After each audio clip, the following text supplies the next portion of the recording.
Hey guys, tonight we're dimming the torches, pouring a quiet cup of wine, or maybe water if you've taken your vows, and slipping into the silent stone corridors of a medieval convent.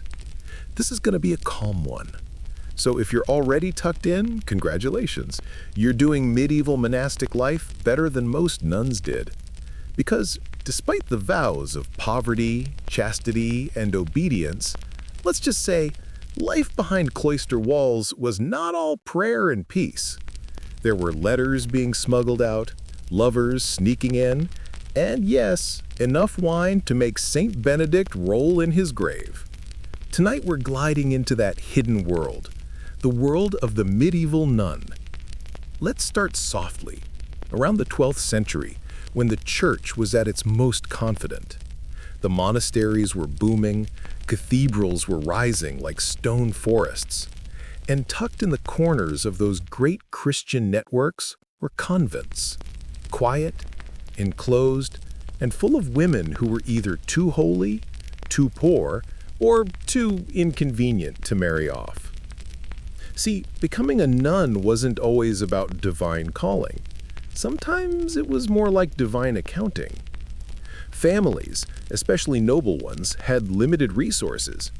Marrying off daughters required dowries, and if you had more daughters than silver, one or two of them usually ended up married to Christ.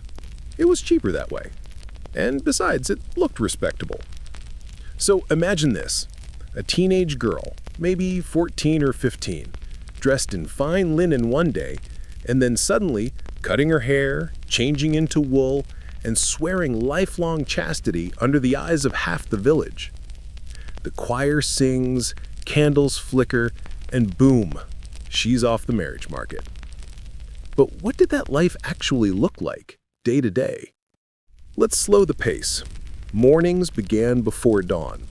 Around 2 or 3 a.m., bells rang for matins, the night prayer.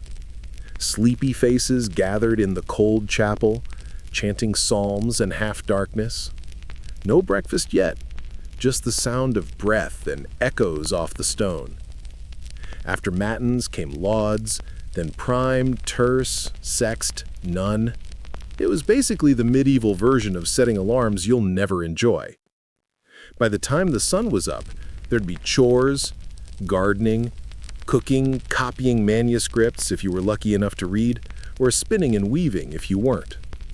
Then more prayers, and more silence. Except the silence wasn't always so silent, because in between prayers and penance, real human life still happened. Whispers, letters, giggles behind veils, and sometimes the fluttering heartbeat of something that definitely wasn't divine love. Let's drift toward one of the most famous stories from this secret world, the tragic, passionate, and very inconvenient affair of Eloise and Peter Abelard. Now, technically, Eloise wasn't a nun when it all started, but she ended up one, which seems to be a theme. She was brilliant, well-educated, and, according to every medieval scholar who wrote about her, dangerously smart for her time. Peter Abelard was her tutor, famous philosopher, sharp debater, and, well, not exactly subtle when it came to flirting. Their relationship became legendary, not for its romance, but for how much trouble it caused. When their secret affair became a public scandal, Abelard was punished in the most medieval way imaginable. Let's just say he was cut off from earthly pleasures, permanently. And Eloise? She was packed off to a convent, forced to take the veil. But the thing is, she didn't stop loving him. Years later, they exchanged letters, long, emotional, intellectual letters that are still read today. She wrote about her desire, her regret, her confusion about faith and passion. He wrote back mostly about theology, which feels about right. Their story reminds us that behind those convent walls, women weren't just silent brides of Christ. They were thinkers, writers, and sometimes heartbreak survivors. Now, not every nun had an Abelard in her past. some had something arguably better: access to vineyards. Yep, you might think of convents as places of fasting and abstinence, but medieval nuns loved their wine. Many convents owned vineyards outright, producing barrels for their own use and for sale. And before anyone judges them, remember, water was not exactly clean in the 13th century. Wine was safer. So yes, technically, they were drinking for their health. There are records, especially from German and French convents, complaining about sisters who got a little too enthusiastic during feasts. One abbess even had to order that wine be watered down because, quote, the sisters are showing excessive cheer at inappropriate hours, which is medieval Latin for, Sister Agnes, please stop singing after Vespers. Let's float over to England now, around the time of Henry II. There, convents were a strange mix of strictness and luxury. Rich families sent their daughters to be educated there, so you had noble women living side by side with humble novices. The rules said poverty. Reality said personal servants and silk veils. There's one lovely example, the Benedictine nunnery at Barking Abbey. Its abbess, Mary Becket, sister of the famous Thomas Becket, ran the place like a royal court. Feasts, fine fabrics, and letters from kings. But even then, under all the ceremony, the same quiet dramas played out. Of course, rules were always being tested. Some nuns faked illnesses to get out of fasting, some wrote letters to local knights, a few ran away entirely. One 14th century case in France tells of a nun named Jean, who simply left, walked out. She moved in with a man in town, got caught, and when asked why she abandoned her vows, she replied that she never liked the silence. Can't really blame her. But let's not romanticize it too much. For many women, convent life was isolation. Letters were censored, family visits were rare. Some joined willingly for faith, others were imprisoned in veils they never wanted. Still, within those cloisters, there was a strange kind of power. An abbess could rule over land, property, servants. She could correspond with bishops, even kings. A convent was a female-run institution in a world that gave women almost no authority anywhere else. So while outsiders saw brides of Christ, inside the walls, these women built entire micro-societies, hierarchies, friendships, rivalries, and quiet rebellions. And somewhere between the psalms and the prayers, between the silence and the wine, there were hearts still beating, still longing for something beyond stone and scripture. Because the truth is, they were human, and no vow, no matter how holy, ever changed that. Let's drift a little deeper, shall we? In the next part, we'll look at how convents became secret social hubs for love, for politics, and for everything they weren't supposed to be. And yes, we'll meet the nun who allegedly ran a love letter service inside her convent. Because where there are humans, there are stories. And where there are stories, there's always someone breaking the rules. The cloistered scandals, secret affairs, letters, and escapes. Hey again. Still awake? That's fine. Though, honestly, if you're drifting off to the sound of medieval scandal, I think the nuns would approve. It's kind of poetic. Anyway, let's slip deeper behind those convent walls where chastity was a rule, obedience was optional, and letters were basically the 13th century version of texting someone you absolutely shouldn't be texting. Because here's the thing, medieval convents weren't fortresses of holiness. They were more like polite social prisons with excellent acoustics and a steady wine supply. And As long as you had a sympathetic lay sister, a bribable gatekeeper, or a confessor with flexible morals, you could get messages, or even visitors, through those stone doors. Let's begin with one of my favorite little stories from 14th century France. There was a nun, whose name sadly got buried by the church's "We do not speak of this" policy, who ran a letter smuggling operation inside her convent. She'd help her fellow sisters write and deliver romantic letters to local men, often knights or clerics. Apparently, she was so skilled at forging abbess seals that her letters looked perfectly official. Eventually, someone snitched. There's always one, and she was caught. Her punishment? 40 days of bread and water fasting, loss of privileges, and public confession. Which sounds harsh, but honestly, compared to what could have happened, she got off lightly. The abbess probably knew that half the convent had used her services anyway. Let's glide northward now, to the Low Countries. Here, convents were sometimes so entangled with local society that it's hard to tell where the religious life ended and soap opera began.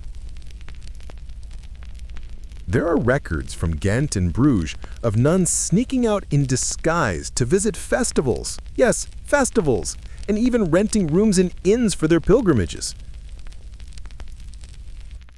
And when caught, they'd often claim they were just spreading the word. To be fair, they were spreading something. It wasn't just affairs, though. There were financial scandals, too. Abbesses sometimes acted like full-on CEOs, investing in property, loaning money, and arranging very creative accounting to fund their communities. One abbess in 15th century Germany was accused of using the convent silver to purchase jewels for her personal devotion, a poetic way of saying she liked shiny things and was very bad at hiding receipts. But perhaps the most bizarre and, let's be honest, human form of rebellion came through food and drink. Convent kitchens were supposed to be simple: bread, broth, maybe a little fish.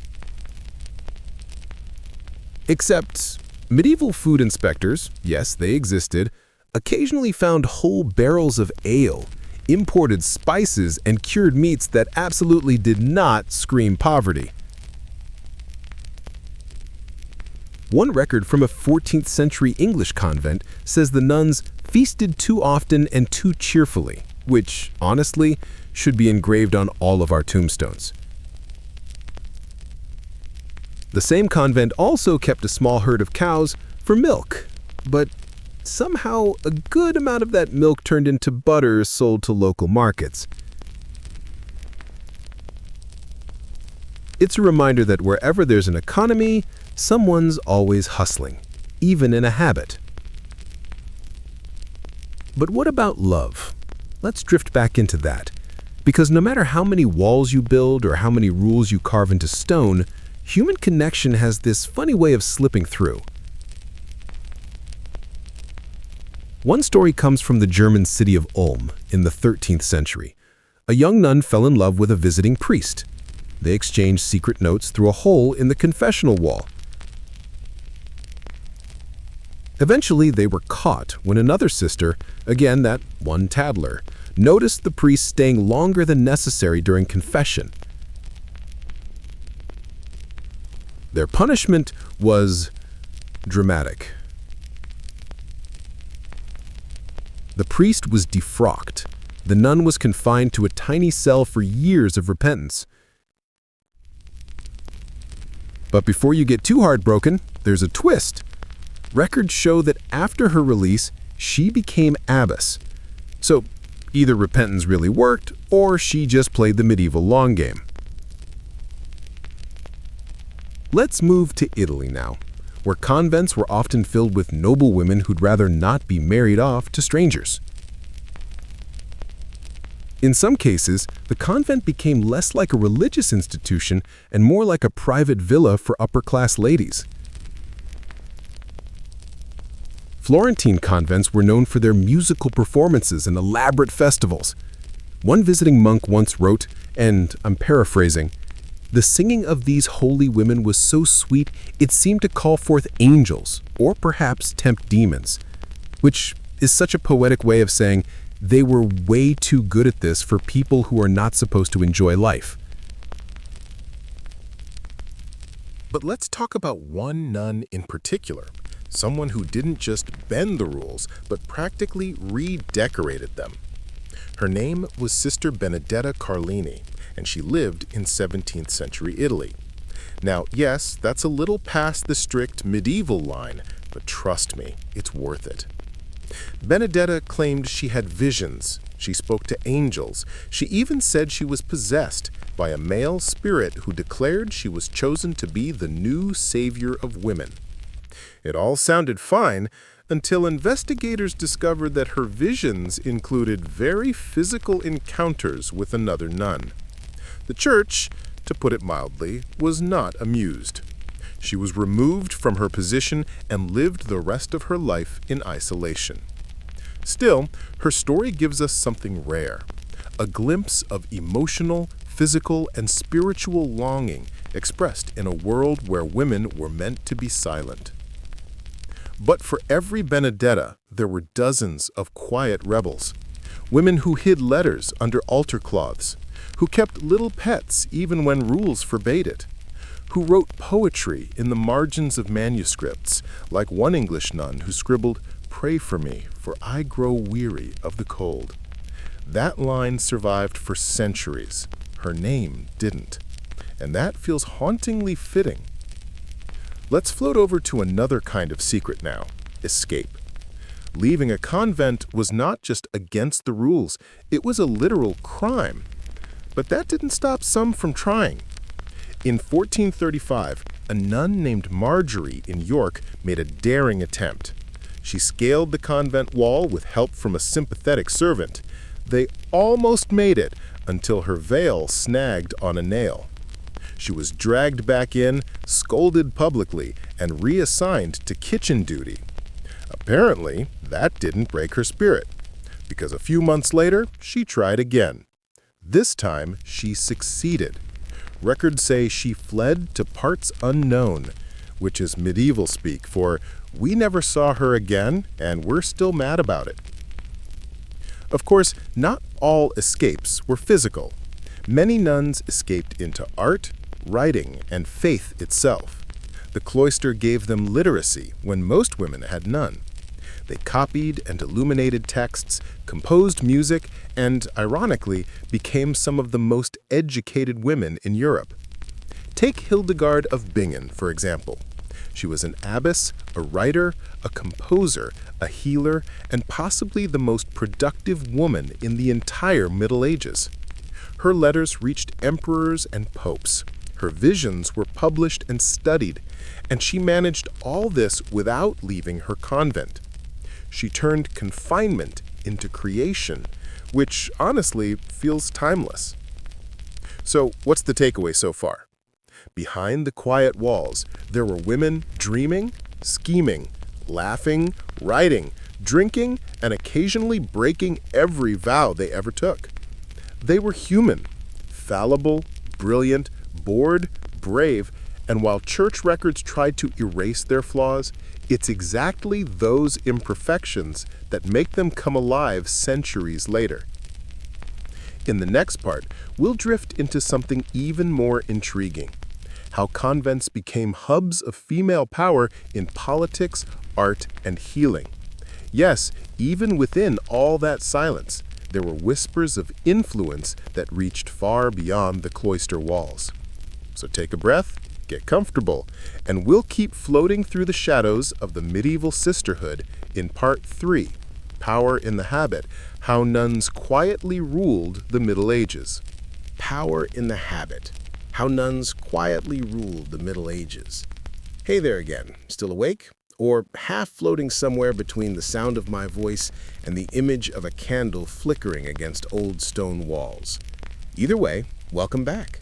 Tonight we're staying in the convent, though maybe not the quiet, pious kind we've been imagining, because now it's time to talk about something that medieval men really didn't want to admit. Nuns had power. Real, political, social, and spiritual power. And while the church loved to say women must be silent, these women were out here writing letters to popes, running estates, and occasionally telling bishops exactly where they could stick their holy directives. So yeah, put away the image of a timid sister murmuring prayers in the dark. We're about to meet the queens of the cloister. Let's start with Hildegard of Bingen, because frankly, she's unavoidable. She's like the Beyoncé of medieval spirituality, minus the choreography plus a lot of Latin. Hildegard was born in 1098, supposedly the 10th child of her family, which in medieval terms basically meant, congratulations, you're being donated to the church. And off she went, locked away in a monastery at age 8. Most kids that age are learning to read or, I don't know, picking flowers. Hildegard was preparing for a lifetime of prayer and probably an awful diet. But here's the twist. She didn't stay small and silent. She grew up to become one of the most powerful religious voices in Europe. She composed music, like actual songs that we still have recordings of today. She wrote medical treatises based on herbal healing and natural science. She had visions that she turned into elaborate, shimmering illustrations. And she sent letters to emperors and popes that were basically polite versions of, "You're all doing everything wrong." At one point, she scolded Emperor Frederick Barbarossa for meddling in church affairs, telling him that his actions reeked of pride. That's medieval nun speak for, get over yourself. And you know what's amazing? He actually listened. Or at least he didn't crush her monastery under his boot, which was basically the same thing. Hildegard was living proof that you didn't need a throne or a sword to shape history. You just needed conviction, parchment, and a really sharp quill. Now, let's drift south to France, where abbesses were basically mini feudal lords in wimples. Take the Abbess of Fontevraud, a title that came with land, wealth, and authority over both men and women. Yep, you heard that right. Fontevraud was a double monastery, meaning both monks and nuns lived there, and the abbess was in charge of all of them. Even the priests had to answer to her. Imagine the look on their faces. Centuries of male clerical superiority undone by one woman holding the keys. And these weren't tiny little parishes either. The abbesses of Fontevraud had royal patrons, royal blood, and royal-level power. Some were from noble families, others were hand-picked by queens. In fact, one abbess, Eleanor of Brittany, was niece to the famous Eleanor of Aquitaine. So, really, ambition ran in the family. By the 13th century, Fontevraud controlled over 100 dependent priories. It was basically a medieval multinational corporation, except the shareholders wore habits. Then there's the case of English abbesses. Before Henry VIII came along with his "let's dissolve the monasteries and take all their stuff" phase, abbesses in England were respected and wealthy. They ran estates, collected rents, administered justice, and occasionally acted as royal advisors. At Shaftesbury Abbey, one of the richest convents in England, the abbess's signature appeared on legal documents right next to those of nobles and bishops. She had her own seal, her own servants, and even her own court. So, basically, CEO in a wimple. Now, of course, power always comes with politics, and medieval convents were full of it. Election season in a nunnery wasn't about who's holiest. It was about alliances, bribes, and letters from powerful families pulling strings. Some abbess elections dragged on for years. There were accusations of sorcery, secret votes, and even excommunications. One 14th century record from Burgundy describes a convent election that got so heated, two rival factions physically barricaded themselves in opposite ends of the building. They rang competing bells, held dueling prayers, and at one point, both declared victory. Imagine trying to medicate through that chaos. But sometimes, the power of the convent didn't just stay within stone walls. Some nuns used their influence to protect the vulnerable, especially women who had nowhere else to go. Convents offered sanctuary to widows, abandoned wives, and even women fleeing abusive marriages. Once you stepped through the cloistered gates, even a king had limited power to drag you out. This made convents some of the only places where medieval women could quite literally choose peace. Of course, that didn't stop kings from trying. Henry II of England once demanded that a nun named Clarissa return to her arranged marriage. She refused, the convent refused, the church refused. Eventually, the king gave up, because even monarchs had to pick their battles. And that's kind of the theme here. Women in habits standing their ground. Now let's talk about money. Because yes, holy poverty was the official ideal, but real-world convents were sitting on land, rents, and tithes that made some of them very comfortable. Abbesses had to balance budgets, maintain property, and negotiate with local lords. Many became shrewd administrators. Some even acted as bankers, lending money with interest, which was technically sinful, but everyone did it anyway. There's one account from the 14th century where an abbess of Barking Abbey in England loaned money to nearby merchants using relics as collateral. Just picture it. Sure, you can have the saint's finger bone, just bring it back when you've paid the debt. Some abbesses even invested in trade: silk, wool, wine, holy diversification at its finest. And then, of course, came the art. Convents were hubs of creativity. Nuns illuminated manuscripts, embroidered altar cloths, and composed polyphonic music.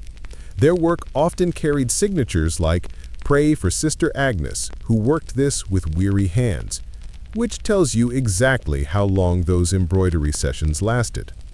One convent in Germany in the 12th century produced an illustrated copy of the Hortus Deliciarum, the Garden of Delights. It was basically a massive encyclopedia of medieval knowledge, made entirely by women. It included theology, philosophy, music, astronomy, and some frankly delightful doodles in the margins. It was destroyed in 1871 during the Siege of Strasbourg, but copies survive, and they're stunning. Gold leaf, jeweled tones, careful script. You can almost feel the candlelight reflecting off the pages. These weren't just devotional works. They were acts of authorship, legacy, and defiance. When men wrote history, nuns illuminated it. All right, take another deep breath. Maybe sip your tea, or whatever you're pretending is tea at this hour. Because next, we're going to explore something a little moodier.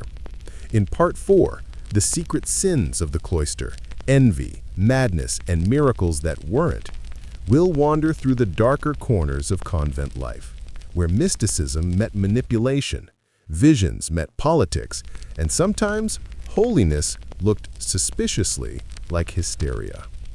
Stay comfortable, don't move too fast, we'll drift there soon.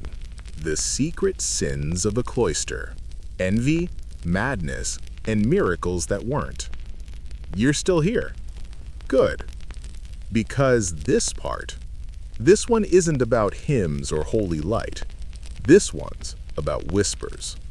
Behind those high convent walls, beneath the hum of prayer and the scent of beeswax candles, there were secrets.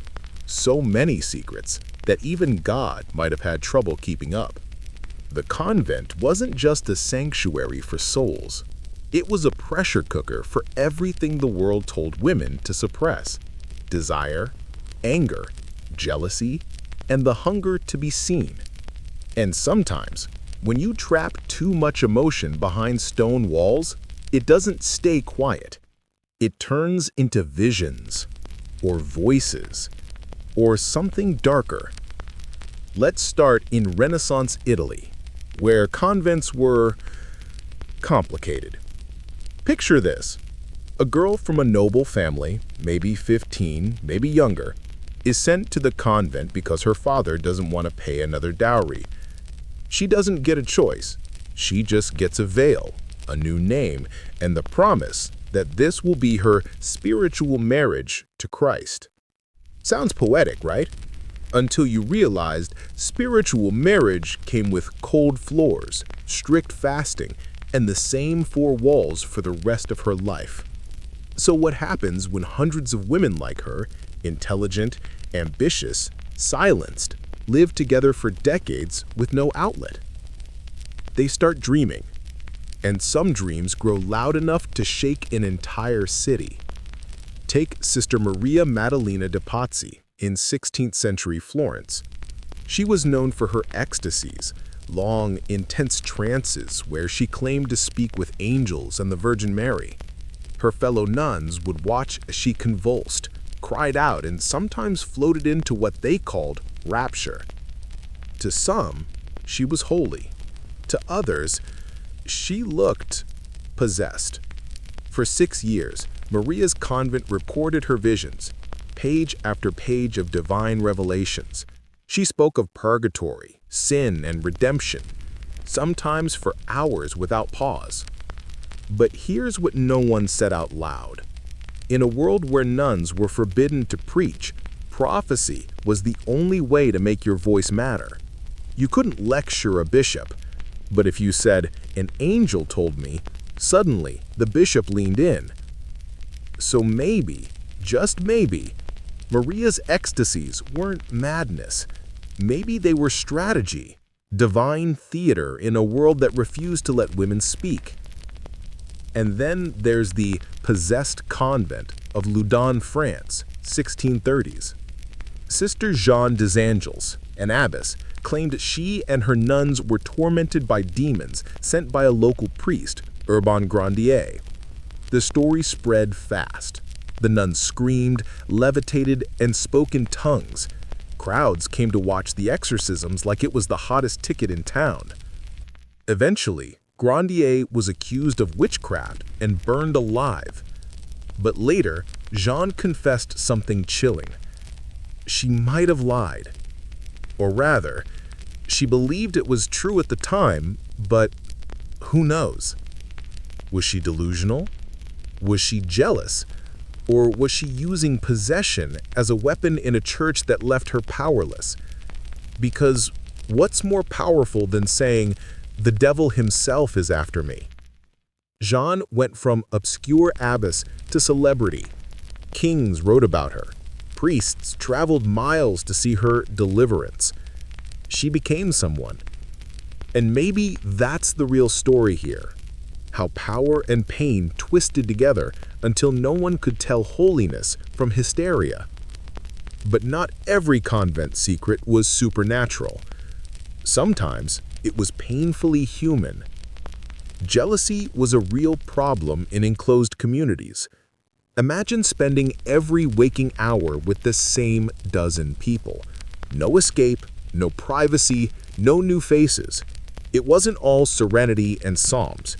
It was gossip, rivalries, favoritism, even sabotage.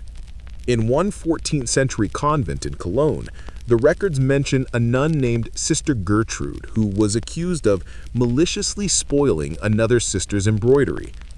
In another, a group of nuns was disciplined for spreading rumors that the abbess had taken too much wine during Lent. But sometimes, those rivalries cut deeper. There are surviving letters where abbesses plead with bishops for help because their convents had split into factions, some sisters loyal to one leader, others refusing obedience entirely. It wasn't war exactly, but it wasn't peace either. And then there were the miracles. If a convent wanted prestige or funding, it helped to have something divine going on. A vision, a healing, a relic that wept once a year right on schedule. There's a pattern in the records. Every time a convent's finances dipped or its patronage waned, miraculous events suddenly increased. Coincidence? Maybe. But a bishop in 1453 didn't think so. He investigated a convent in Germany where a crucifix was said to bleed during prayer. After examination, it turned out to be, get this, pig's blood, carefully hidden in a tiny bladder behind the wood. The nuns swore they had no idea how it got there. The investigation conveniently ended before anyone was punished. The miracle stayed. The pilgrims returned, and the convent's income doubled. Faith, after all, was also an economy. Still, not all the strangeness was deceit. Some of it was the raw, human struggle of faith under confinement. Think about it. Most of these women entered convents in their teens. They lived through plagues, famines, wars, and reformations. They fasted until their bodies broke. They believed pain brought them closer to God. Some starved. Some whipped themselves bloody. Some saw angels. Some saw nothing and felt abandoned. One nun wrote in her diary, "I am surrounded by voices, but none speak to me. The silence of heaven is louder than thunder." She wasn't famous. She wasn't canonized. Her name's lost. But her words, her loneliness, still echo. And yet, through all the madness, jealousy, and quiet suffering, the convents endured. They kept teaching, kept healing, kept writing, because under the superstition and the spectacle, there was still something unbreakable, a belief that even behind bars and vows, their lives mattered, that God saw them.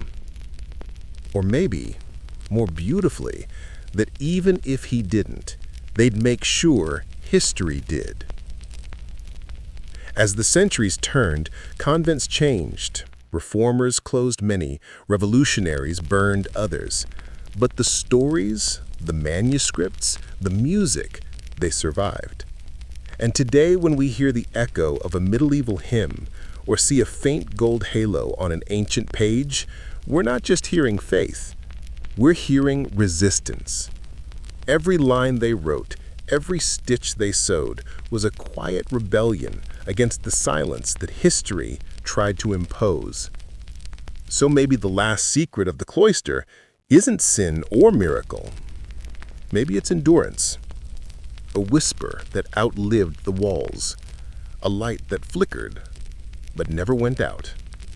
The fall of the cloisters, revolution, fire, and the women who refused to disappear.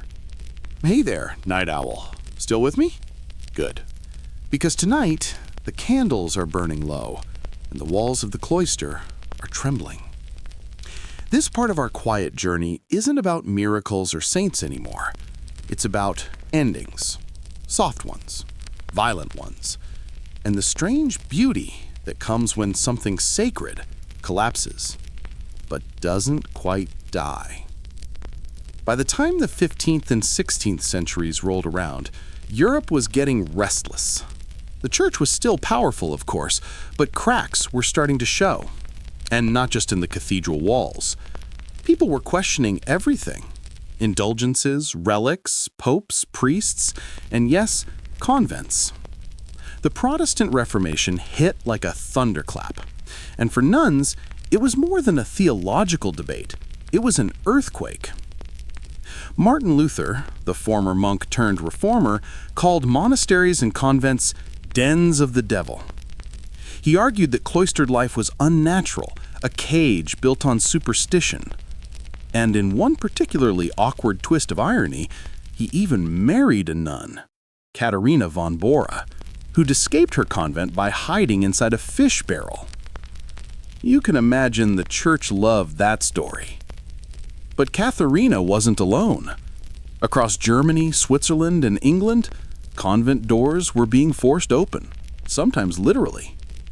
Some nuns left willingly, eager to live in the new freedom of faith. Others refused to leave, clinging to the only world they'd ever known. And then there were the ones caught in between, who didn't believe the church anymore, but didn't belong anywhere else. Let's float for a moment to England, around 1535. King Henry VIII, self-proclaimed defender of the faith, turned self-proclaimed supreme head of the Church of England, was busy dismantling monasteries for profit. It was called the dissolution of the monasteries, a polite term for asset stripping on a divine scale. Cloisters were emptied, statues smashed, gold melted, lands seized. The nuns, they were told to go. No pensions, no homes, no families waiting. They'd spent decades in prayer, and suddenly they were unemployed. One royal agent described visiting a convent and finding the sisters weeping pitifully. They weren't resisting, they were simply lost. Some tried to live as laywomen, sewing, teaching, begging. Some didn't survive the winter, but a few, just a few, refused to vanish quietly. One of them was Elizabeth Barton, known as the Holy Maid of Kent. She was a nun who claimed to have visions warning Henry VIII not to divorce Catherine of Aragon. Bad career move, obviously. Henry wasn't the type to take spiritual advice from anyone, especially a woman in a veil. So Barton was arrested, forced to confess that her visions were false, and publicly hanged. Her head was put on a spike next to London Bridge, the only nun to ever receive that particular honor.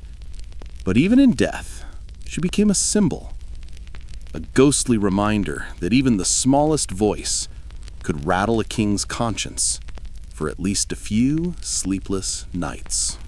In France, things took longer to fall apart. Convents there lingered well into the 1700s, elegant, cultured, even fashionable in a strange way. Wealthy families sent their daughters not out of faith, but convenience. A convent was still cheaper than a marriage contract. And in the polished silence of those Parisian chapels, something quietly radical began to stir. Some of the nuns, now educated, literate, and politically aware, started writing. Not just hymns, but essays, philosophical reflections, hidden critiques of church authority, written in the language of devotion. They couldn't shout, so they whispered through ink. And when the French Revolution finally came crashing down, the convents became one more symbol of the old world. The mobs broke in. Altars were smashed. Nuns were scattered. But here's the haunting part. Even as the flames rose, some refused to leave their posts. One eyewitness described a group of sisters in Compiègne walking calmly to the guillotine, singing hymns all the way. They called it the Martyrs of Compiègne, 16 women executed for refusing to renounce their vows. It said that as each one was beheaded, the others kept singing until the last voice was gone. And somehow, that quiet courage, that refusal to break, did more damage to tyranny than any speech or sword. Let's drift a little slower now, because after the revolutions, the world moved on. The Enlightenment had no patience for saints. Factories replaced cloisters. Faith gave way to philosophy, and the sound of prayer was replaced by the hum of machinery. And yet, in the ruins of all that history, convents came back. Not with power, not with glory, but with purpose. They reopened as hospitals, orphanages, schools. The same women once accused of madness, silence, and superstition became nurses, healers, teachers, the quiet architects of modern compassion. The church might have forgotten their names, but history didn't. Today, you can still visit those old cloisters, in stone, in shadow. Some are museums now. Some still echo with chant. Some are just ivy-covered ruins where birds nest in the arches. But if you stand there long enough and listen, Past the tourist chatter and the creak of old wood, you might feel it. That faint vibration of lives once lived in stillness, a heartbeat under centuries of dust, a whisper saying, "We were here." And maybe that's what this whole story was about.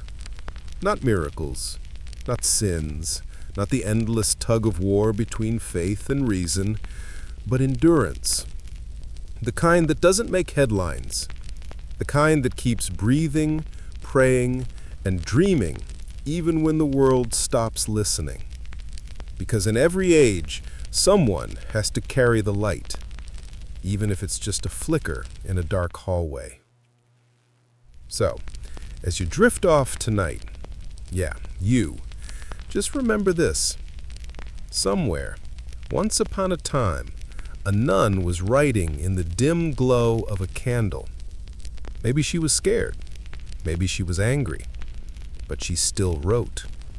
And centuries later, her ink still hasn't dried. The Echoes of the Veil: How Medieval Nuns Still Haunt Modern Life.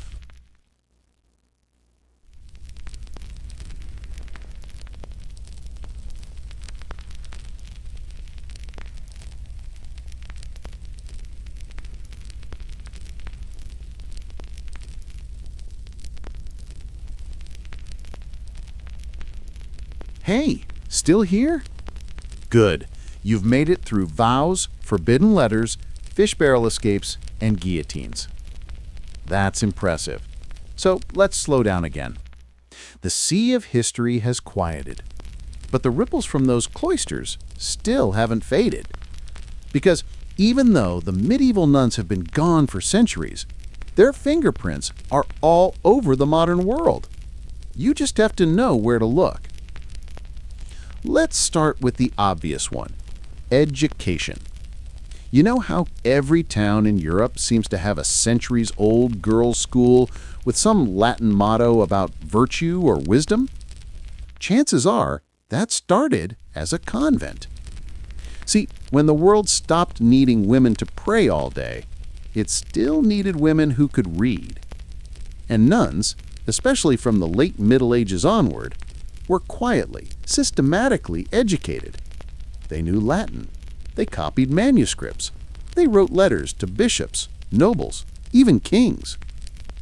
When convents reopened in the 1800s, they didn't go back to being mystical retreats. They became schools. The same habits of structure, devotion, and discipline that once shaped prayer routines turned into lesson plans and timetables. So the next time you hear a bell ring between classes, you're hearing a faint echo of the cloister bell that once marked Vespers.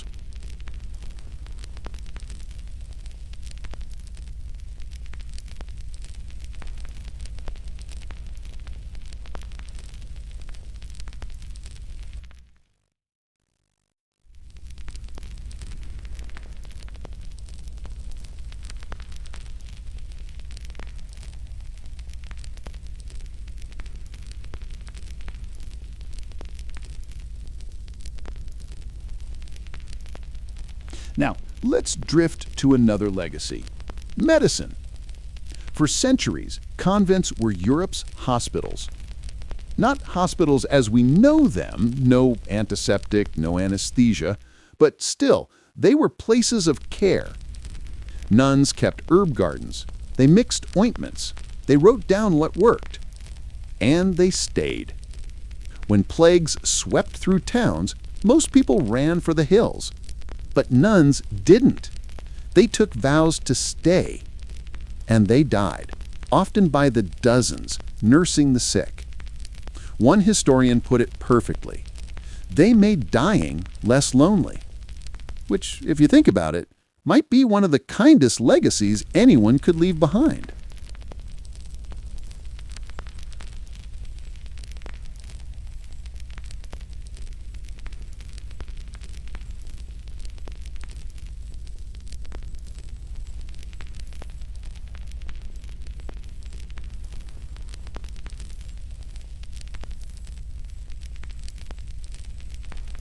Of course, the irony of history is that people love to erase women from it, even the ones who practically built civilization with quiet hands. The monks got credit for preserving ancient texts. But who do you think illuminated half those manuscripts?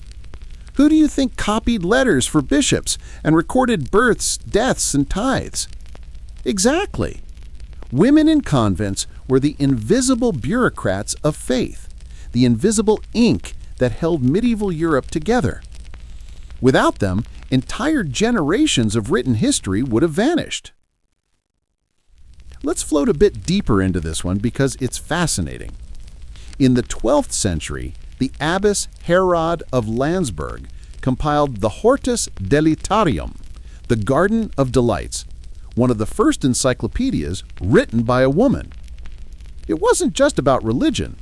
It had science, philosophy, astronomy, even music theory. And she illustrated it in color. Her nuns helped copy and paint each page, gold leaf shimmering under candlelight. It was destroyed in 1870 during the Franco-Prussian War, but copies survive, and you can still see the handwriting. It's precise, elegant, confident. You can almost hear the scratching of the quill, the murmuring of Latin, the faint hum of a hymn. Work done not for fame, but for eternity. And speaking of writing, remember Hildegard of Bingen? She's one of those names that keeps popping up like a medieval overachiever. Abbess, composer, writer, mystic. Basically the Beyoncé of the 12th century, if Beyoncé also invented her own language and wrote about the cosmos. She claimed her visions came from God, but they were also probably the result of migraines and relentless focus, which in a way makes her even more relatable. She wrote about female bodies, sexuality, theology, and nature in ways that were far ahead of her time. And she composed music that still sounds like starlight turned into sound. When she died, she was buried beneath a carpet of herbs her sisters grew. A life lived in silence, but one that still sings, 8 centuries later. Now, you might be wondering, why does this matter? Because history has a bad habit of filing women like Hildegard or Herod under curiosities. It forgets that they were scientists, thinkers, and artists, just with fewer rights and worse lighting. Their story shows something simple but profound. Even when trapped inside walls, women found ways to reach the world, sometimes through words, sometimes through care, sometimes through quiet defiance. And that's why their echoes are still with us, in the schools we attend, the hospitals we trust, even the way we imagine devotion. Let's drift a little into the cultural afterlife of the nun. Because, of course, the modern world couldn't resist turning the habit into a symbol, sometimes sacred, sometimes scandalous. In art and film, nuns became everything from icons of holiness to forbidden fantasies. And yes, Freud would have a field day with that. But the thing is, even in pop culture exaggeration, there's truth. Because the image of the nun, calm, silent, and untouchable, still fascinates us. She represents the part of humanity that seeks order in chaos, discipline in desire, stillness in a noisy world. And maybe that's why, late at night, like right now, her story feels oddly comforting. Because even if you strip away all the theology, the rituals, the strict vows, what's left is the same thing we all crave: meaning. A sense that the work we do, the things we write, the people we love, the quiet kindnesses we leave behind, actually matter.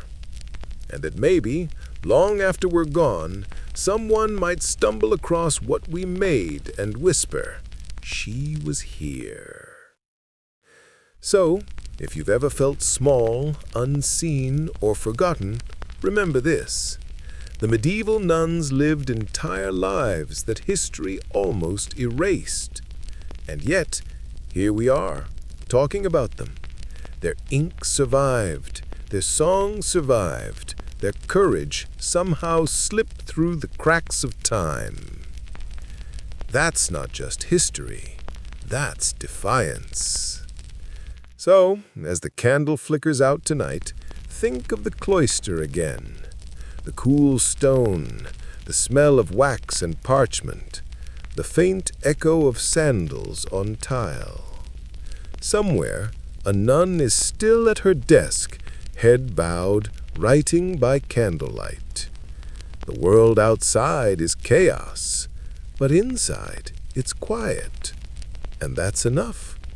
Because sometimes peace isn't found in escape, but in endurance.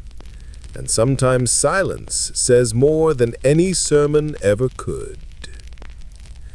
The sleepless historian hums softly in the dark. You made it to the end again. The candles are out. The sea is calm. Good night, traveler. The story lingers, but you can sleep now. The wine cellar and the whisper networks. Now, imagine this. A medieval abbey at dusk. The bells have rung for vespers. The nuns file in, heads bowed, candles flickering. It's all very solemn and holy, until someone quietly pockets the communion wine for later reflection. Because, yes, medieval nuns loved their wine. Almost every convent had a vineyard, or at least a few barrels tucked away in the cellar. Some used it for mass, others for medicinal purposes, and a few for what we might call spiritual stress relief. Monastic records show entire barrels vanishing mysteriously, often for use by the infirmary. But somehow, the number of sick nuns never seemed to match the number of empty casks. There's even one entry from a 14th century French abbey where the prioress scolded her sisters for laughter and song after compline. Translation: the girls had a little too much body of Christ. Let's float gently now into the network of whispers that spread between convents, the medieval version of group chat. Letters between nuns were often full of coded language. They talked about spiritual friendship, which could mean anything from sisterly affection to very intense emotional attachments. One famous example is Heloise and Abelard. Technically, Heloise wasn't a nun when their love story began. She was a brilliant scholar and student, and Abelard was her tutor. Long story short, they fell passionately in love, which didn't end well. Abelard was, surgically removed from temptation. Heloise was sent to a convent, and yet their letters continued for years, filled with longing, philosophy, and a kind of love that never quite went away. It's one of history's most famous correspondences, equal parts heartbreaking and scandalous, but it also opened a window into how emotionally rich and complex these women's inner worlds could be. They weren't silent or repressed. They were articulate, witty, and deeply aware of their desires, even when the church said those desires were sinful. And these secret letters weren't rare. Many convents had their own courier systems, servants or lay sisters who could slip messages between monasteries, towns, and even lovers outside. Picture a nun handing a sealed parchment to a friendly baker who'd deliver it by chance to a nobleman passing through. It's all very medieval rom-com, if the rom-com were written in Latin and censored by the Pope. But not all secrets were about love. Some were about politics. Convents were power centers, after all. Noblewomen often used them to coordinate alliances, manage estates, or pass messages on behalf of their families. A nun might publicly renounce the world, but privately she could be advising a duke or influencing a bishop. There's even evidence that some convents were involved in low-level espionage. A few were strategically located near borders or royal territories. Messengers came and went, and who better to overhear gossip than a nun collecting alms in town? Cloistered didn't always mean clueless. And then there was the wine. Always the wine. Because alongside all the whispering and letter writing, there were feasts, big ones. Saints' days, abbess elections, visits from bishops, each one a chance to break the monotony of boiled vegetables and piety. Medieval records show that some abbeys spent a third of their annual budget on food and drink for feasts. A third! So yes, while the outside world thought of nuns as quiet, disciplined, and distant from earthly pleasures, inside those walls was a lively, social, and sometimes chaotic community. Let's float now to another strange contradiction, the idea of poverty in a convent that's secretly rich. Because not all abbeys were created equal. Poverty and pearls. When we think of nuns, we picture humility, bare feet, simple robes, maybe a few vegetables from the garden. But medieval reality was a little shinier. Many convents, especially those housing noble-born women, were wealthy, like palace-level wealthy. They owned land, collected rents, and accepted large dowries from families eager to place their daughters somewhere safe and respectable. And that word, dowry, is key. Joining a convent wasn't free. Families paid huge sums, often equivalent to buying a manor house, just to get a daughter admitted. And once inside, those daughters brought their wealth with them. Gold chalices, silk altar cloths, jewelry, fine books. The Benedictine Abbey of Fontevraud in France was practically a resort for noble women. They had personal servants, private rooms, and yes, imported wine. Some even wore rings or embroidered veils during festivals. Poverty, but make it couture. Meanwhile, poor nuns, those from humble backgrounds, lived very differently. They did the heavy work, cooked, cleaned, and cared for the sick. The noble nuns prayed more and labored less. It was, in a sense, a microcosm of the feudal world outside, just with more psalms. And the class tension was real. Letters from abbesses show complaints about improper behavior, meaning laughter, gossip, or refusing to bow to higher-ranking sisters. Some convents even split along class lines, creating separate dining halls or prayer spaces. But money also brought independence. Wealthy abbeys could defy bishops or kings. They had enough resources to negotiate their own rules, manage property, and even build lavish new churches. And some abbesses used that power brilliantly. Take Hildegard of Bingen, a German abbess, composer, visionary, and overall powerhouse. She corresponded with emperors, advised clergy, and wrote scientific texts centuries ahead of her time. She also had vivid spiritual visions, which she described in dazzling detail. Hildegard's abbey wasn't just a convent, it was a hub of art, music, and medicine.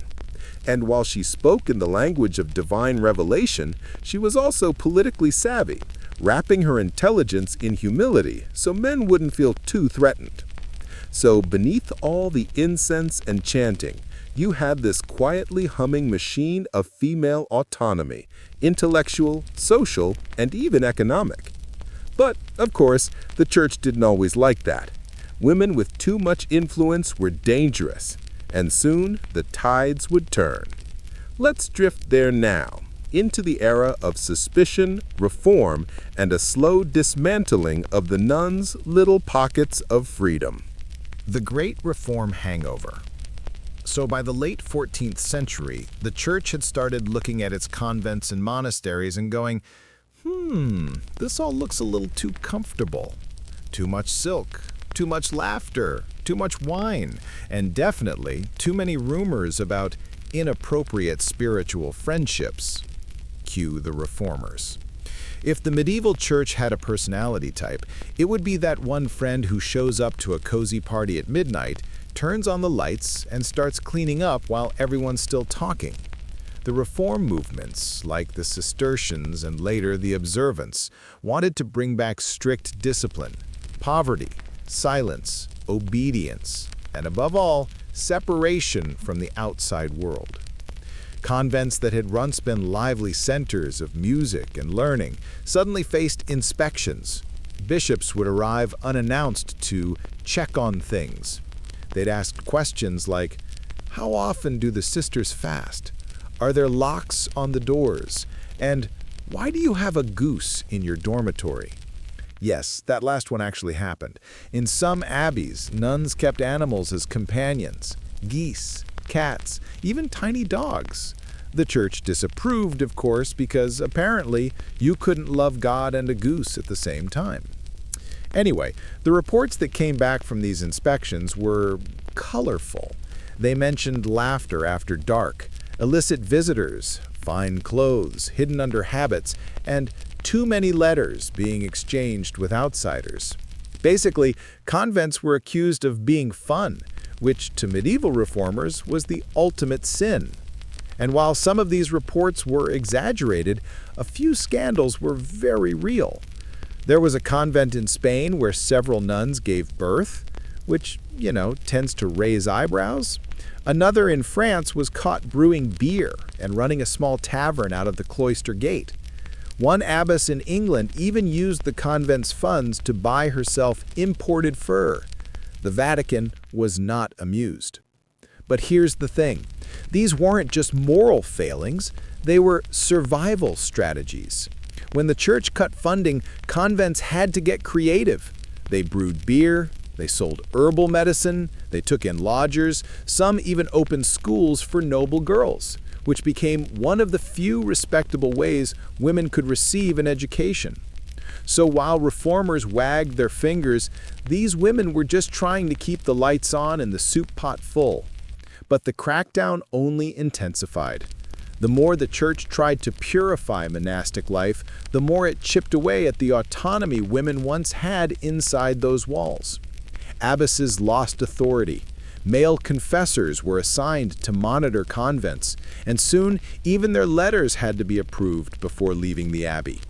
Imagine being a woman who had once written philosophy, poetry, and theology, now reduced to embroidery and endless prayer. By the 15th century, many convents were little more than quiet dormitories for unmarried noble women. The intellectual energy of Hildegard's generation had faded. The creative fire dimmed. And yet, even in this gray silence, something survived. The quiet resistance. Even under strict reform, nuns found ways to push back, softly, subtly, but persistently.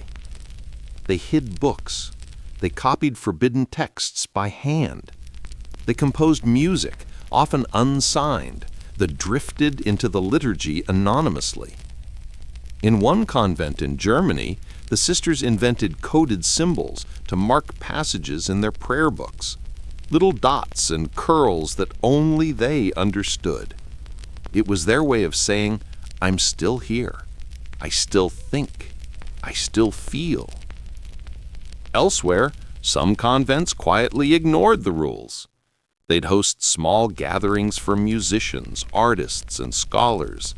They'd write devotional poems that were really about loneliness or longing. They'd keep secret diaries, knowing they might never be read. And sometimes, resistance looked as simple as friendship. Two nuns writing to each other across decades, About faith, yes, but also about missing someone's voice, or a shared memory, or how cold the dormitory was that winter. It's easy to forget, under all the rules and rituals, that these were human lives. Women who laughed, wept, and aged inside stone walls. They saw the seasons change through narrow windows.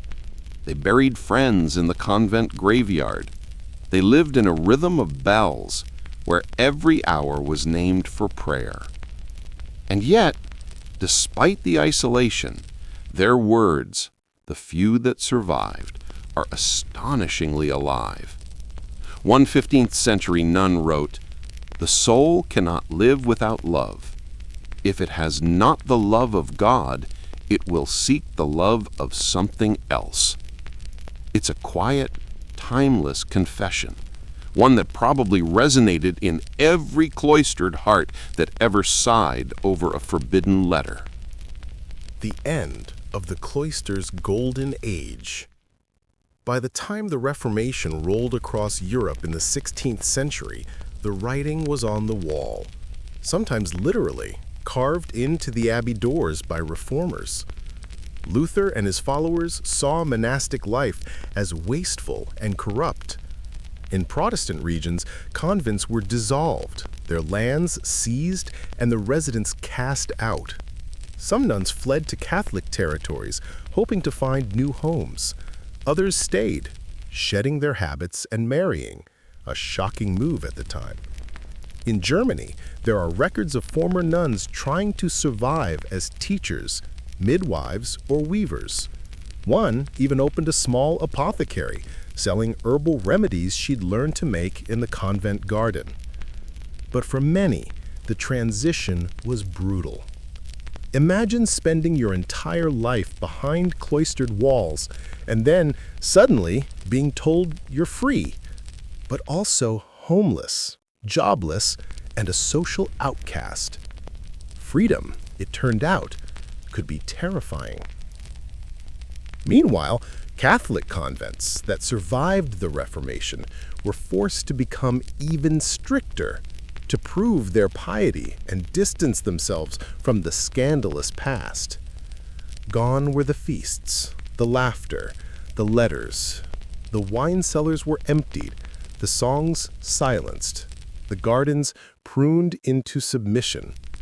But the echoes remained. Somewhere beneath the chanting, you can still hear the faint sound of what once was, the secret friendships, the forbidden letters, the laughter after Compline. A reminder that even in the most controlled environments, the human spirit finds a way to breathe. Echoes in the silence. So let's dim the lights a little more, because now we're drifting toward the quieter end of our story, the echo that lingers long after the candles burn out. By the late Middle Ages, the great age of the medieval convent was fading, but its influence had already seeped into the foundations of European thought, not through grand speeches or revolutions, but through parchment, ink, and whispers. Those women, tucked away behind walls and prayers, had written themselves into history, even if no one meant for them to. Their letters survived in dusty archives. Their chants were copied into hymnals.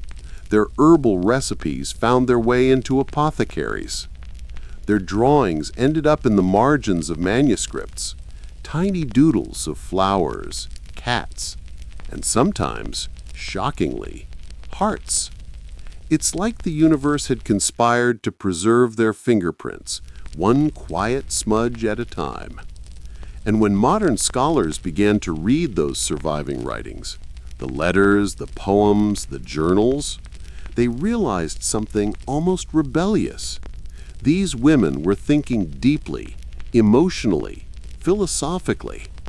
They weren't just reciting prayers. They were questioning love, mortality, and purpose in ways that sound startlingly modern. Take Mechthild of Magdeburg, a 13th century mystic who wrote about divine love in passages that would make even a romance novelist blush. She described God as a lover who visited her soul at night.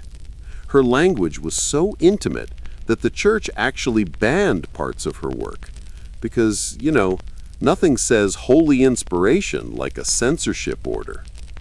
Or look at Julian of Norwich, quietly sitting in her cell, writing, "All shall be well, and all shall be well, and all manner of things shall be well." That line has comforted millions. But what most people forget is that Julian lived through plague, famine, and near total social collapse. Her serenity wasn't naive, it was forged in pain. And maybe that's the quiet genius of these women. They weren't warriors, reformers, or queens. They didn't lead armies or draft laws. They just endured. And in enduring, they created something far more durable than power.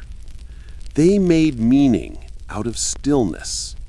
The wine still poured. Of course, not everything about medieval convent life was solemn contemplation and divine poetry. Let's be honest.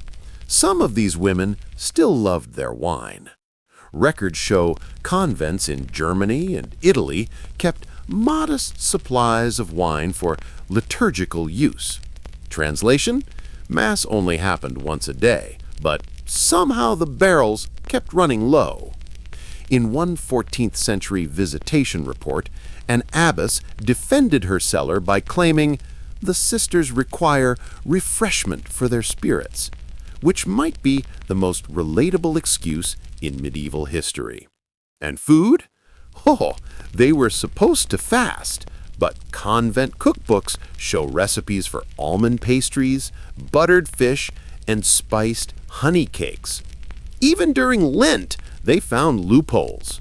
Technically, eating beaver tails was allowed because apparently someone once decided that beavers counted as fish. So yes, these women followed rules, but they also bent them gracefully, strategically, with a wink and a hymn. The afterlife of the cloister. When we look back at medieval nuns now, we tend to see them through two extremes, either saints glowing in stained glass or sinners hiding forbidden romances. But the truth, as always, sits somewhere between. They were administrators, teachers, healers, musicians, writers, occasionally troublemakers. And in many ways, they were the first women in Western history to run complex institutions entirely on their own. They managed land, finances, and hundreds of people. They advised kings. They educated daughters of nobility. They negotiated with bishops, sometimes successfully, sometimes with polite fury. And even though the Reformation dimmed their influence, their legacy rippled forward. Those later waves of women who fought for education, autonomy, and voice, they were, knowingly or not, walking the same path carved by cloistered sisters centuries earlier. The nuns taught Europe something radical, that a woman's mind could be sacred, that intellect and faith could coexist, that devotion didn't have to mean silence. The last candle. So here's where we end, in the deep stillness of a stone cloister long after midnight. The hallways are dark. The only light comes from a small flame flickering by the altar. Somewhere, a sister hums a hymn under her breath, soft enough not to wake anyone, but just enough to fill the space. You can almost hear it echo through time. That hum belongs to every woman who loved in secret, who questioned in silence, who wrote knowing her words might never be read. And it's funny, for all the walls built to keep them separate, their stories reached farther than anyone could have imagined. They're still here, these women, between the lines of prayers, in the margins of history, in the quiet persistence of thought that refuses to die. So if you're still awake or half asleep, drifting in that cozy limbo between dream and history, just know this: the cloisters may have fallen silent, but the whispers never stopped. Thanks for listening tonight. Rest easy. Dream of candlelight and old stone. And remember, even in the most silent places, the human heart still sings.